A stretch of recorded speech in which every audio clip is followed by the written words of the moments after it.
سلام. آموزش امروز باز کردن در سوپاپ پراید و فیلهگیری اونا آموزش داریم. بریم باز کنیم و فیلهگیری پراید رو انجام بدیم. یه هواکش داریم، باز میکنیم. یه بس اینجا داره، باز میکنیم. یه دونه بس هم اینجا، بازش کنیم با یه دوست. سیم گازا از سر جای خود خارج میکنیم.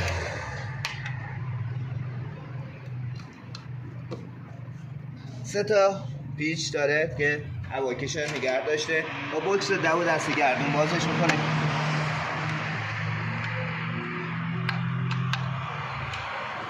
هواکش کاملا از سر جای خود باز کردیم.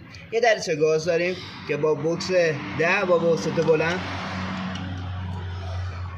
4 تا پیچ 2 تا دوره دریچه گازه. 4 تا پیچشو باز میکنیم. 2 تا پیچ بالا داره، 2 تا پیچ هم پایین داره، دقیقا زیر دریچه گاز.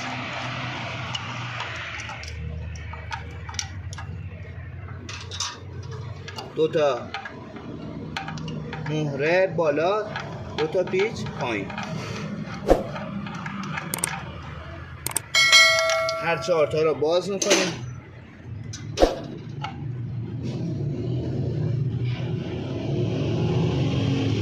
دریچه گاز یک کنار قرار میدیم. سوپاقی ها بیرون میکشیم. با یه شمعایی که از سر جای خودشون قرار گرفته بیرون میکشیم. 6 عدد پیچ 2 تا دوره درب سوپاپ قرار داره که با بوکس 10 هر 6 تا رو باز میکنیم.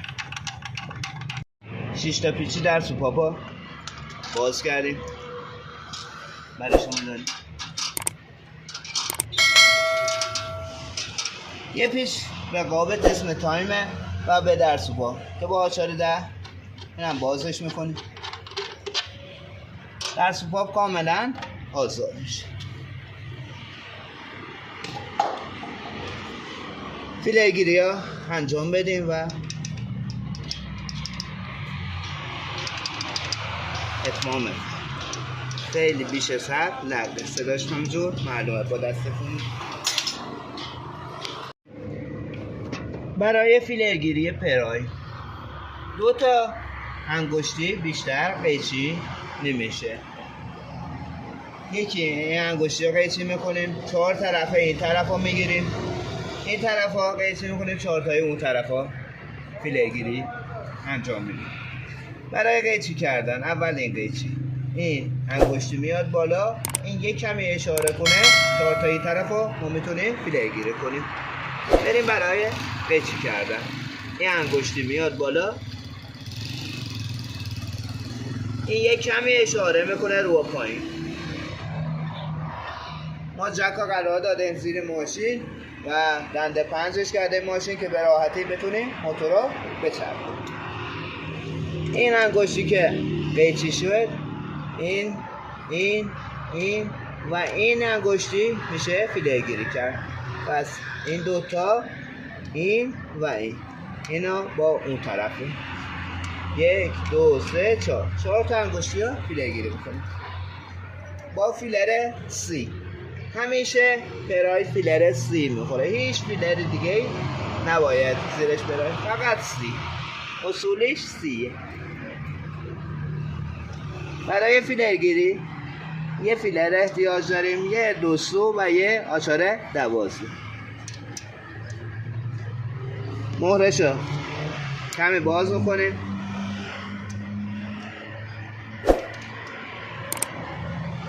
رفتش میکنیم.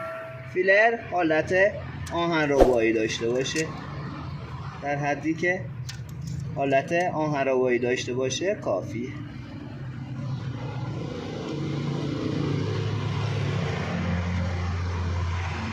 به این ترتیب به راحتی تکون بخوره، حالت آهن ربایی داشته باشه. این فیلر، این انگشتی فیلهگیری شد. اینم آخریش.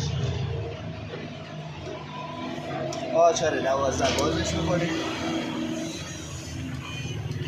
فیلهگیریش هم انجام.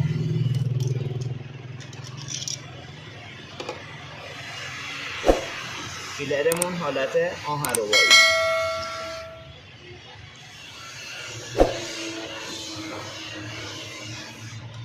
با 2 سو نگرش می‌داریم پیچیشو و مهره رو محکم.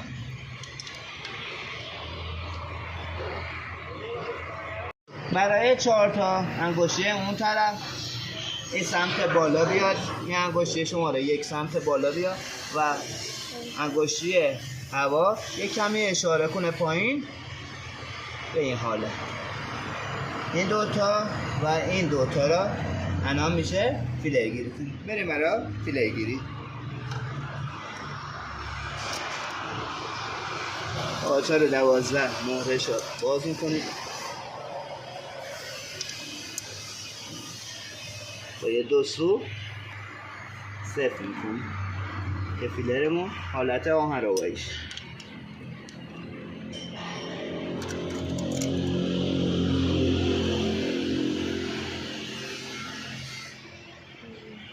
اینم حالت آهن‌ربایی شدن فیلر.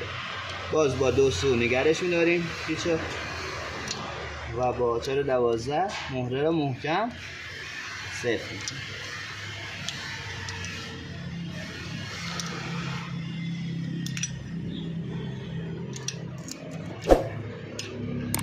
از حمایت شما در این کانال سپاسگزاریم و ما را حمایت کنید تا با آموزش‌های بهتر سراغ شما دوستان عزیز بیاییم.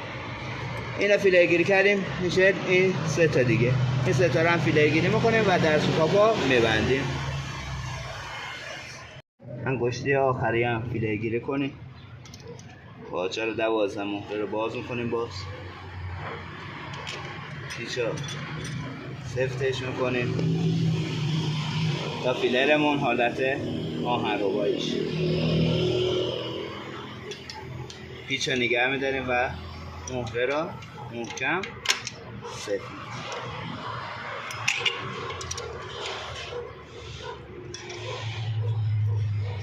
حالت آهن‌ربایی.